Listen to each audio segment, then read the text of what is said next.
Ever swipe right so many times your thumb's about to fall off? Trying to find the one. Even with all our modern tech, it's tough, right? Oh, tell me about it. Well, imagine trying to find a spouse a few thousand years ago. Wow. Yeah, things were a little different back then. That's what we're diving into today, the story of Isaac from Genesis 24. Okay, I'm intrigued. Now, before you think, wait, isn't that the Bible? All right, I see where you're going with this. We're approaching this more like anthropological detectives than theologians. We're digging into this ancient story for the glimpse it gives us into the culture and customs of the time. I like it. So what kind of cultural clues are we talking about? Well, picture this. Abraham, Isaac's father, is this wealthy, influential figure getting up there in years. Okay, so he's thinking about the future. Exactly. He wants to secure a wife for Isaac. Makes sense. Yeah. And I'm guessing it's not as simple as just swiping right. Not even close. He specifically instructs his servant to travel back to his homeland for this very important task. Wow, talk about pressure. Right. This servant is basically on a mission impossible. Can you imagine your dad telling you to, hop on a plane to another continent and come back with a spouse? Yeah, I think I'd be asking for a few more details first. Like, what am I supposed to say? Hey, my dad sent me you want to get married. Right? Talk about an awkward first date. But seriously, this whole setup highlights how important family lineage was back then. Like, you have to remember, in that era, family ties weren't just about, who you spent holidays with. Right. They were intricately connected to inheritance, social standing, even religious beliefs. So marrying into the right family. It wasn't just good manners. It was strategic. Essential. Okay, so Abraham sending his servant back to his homeland wasn't just about nostalgia. Not at all. It was about maintaining those crucial family bonds.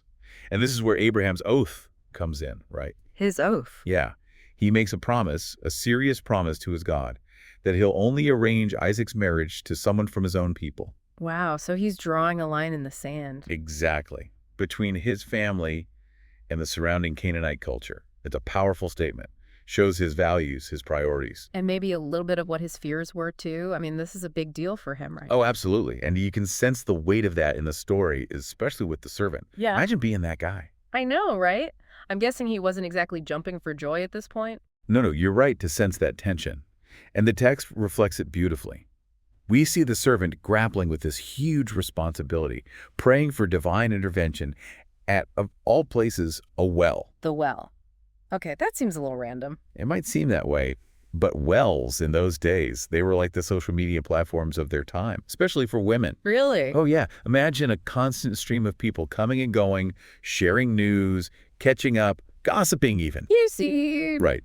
And for women who often had more limited opportunities for social interaction, wells were vital. Fascinating. So for our anxious servant, it represents his hope for a divine encounter, a sign that he's on the right track. So not your average coffee date, then? Not even close. So our guy's at the well hoping for a sign, and bam, enter Rebecca. Cue the dramatic music. Right. And she's described as both beautiful and unmarried, two very important qualities in that time and place. Oh, absolutely. Those details weren't just thrown in there for fun. They mattered a lot. So it's not just about finding Isaac a wife, it's about finding the right wife. Exactly.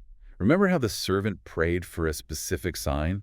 A woman who'd not only offer him water, but water for all 10 of his camels? Yeah, that was a bit specific, wasn't it? It was a huge request. Camels can drink a ton, so this wasn't just a casual favor.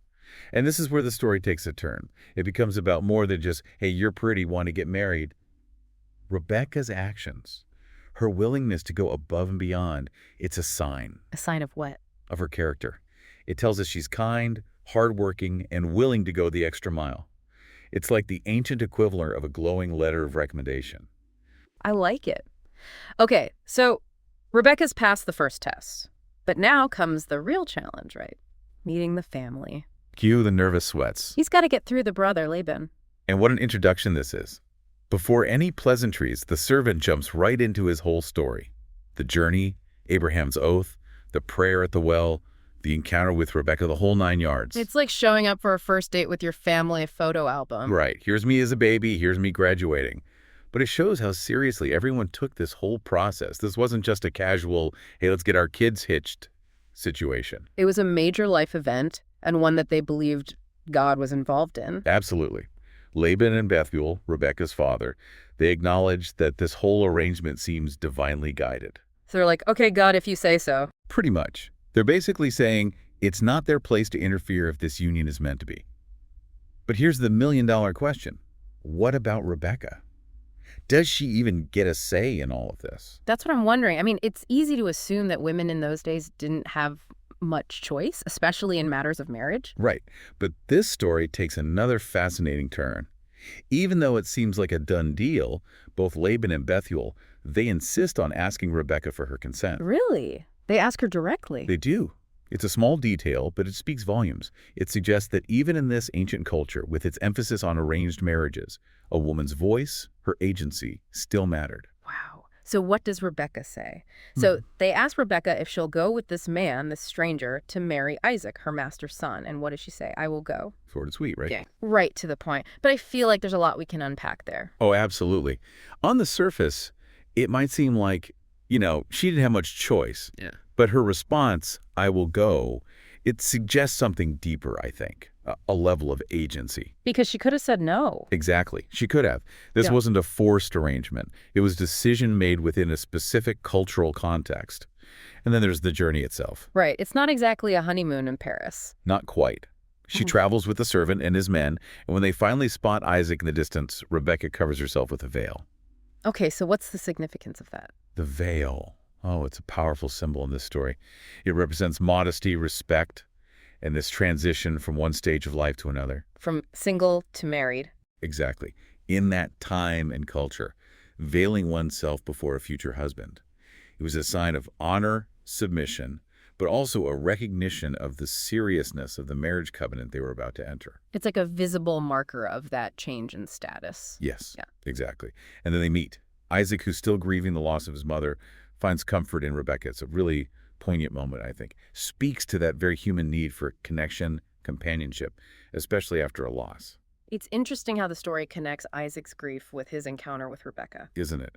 He finds solace in her, a reminder that even in the midst of loss, new beginnings are possible. It's a theme that we see over and over again, not just in ancient stories, but even today. Absolutely.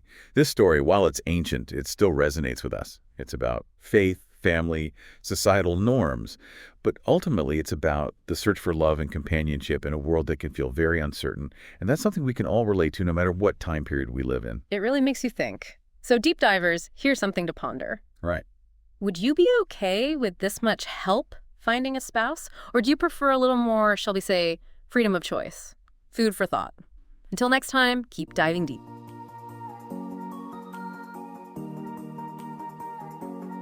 Thank you for spending this time with us. Toby, Eleanor, and our team of researchers are working hard to produce more episodes. If you value what we're doing here, please consider subscribing and sharing the word. Additionally, our podcast, RSS, and Patreon links can be found below. Listener support is what makes our work possible. Join us next time for another deep dive. God bless.